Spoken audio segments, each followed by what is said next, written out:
बिस्मिल्लाहिर्रहमानिर्रहीम। अस्सलाम वालेकुम दोस्तों, उम्मीद करता हूँ आप बिल्कुल ठीक ठाक होंगे। दोस्तों आज है 14 जून सन 2024 और दिन है जुम्मा का। आप तमाम दोस्तों को हमारी तरफ से जुम्मा मुबारक हो।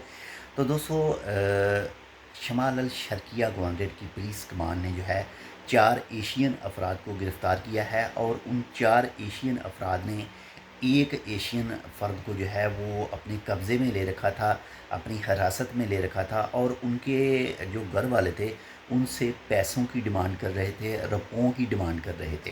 तो जो पुलिस कमांड ने जो है वो उनको गिरफ़्तार किया है और जो कानूनी कार्रवाई उनके ख़िलाफ़ जो है वो की गई। मेरी नज़र में वैसे ये ऐसा पहला वाक़या सामने आया है। तो बाकी अल्लाह ताला खैर करे, अपना भी ख्याल रखिए, आपके साथ जो अटैच है उनका लाजमी ख्याल रखिएगा। और हमारे लिए आप जो है इस चैनल टेक विद उर्दू को सब्सक्राइब कर सकते हैं और मज़ीद ऐसी मालूमाती वीडियोज़ के लिए इस चैनल को अपने दोस्तों के साथ भी शेयर कर सकते हैं। अपने जो सोशल मीडिया के अकाउंट हैं उनमें भी जो है वो इस वीडियो को शेयर कर सकते हैं, चैनल को भी शेयर कर सकते हैं। तो इंशाल्लाह मिलते हैं आपसे दूसरी अपडेट के साथ। तब तक के लिए अल्लाह हाफ़िज़।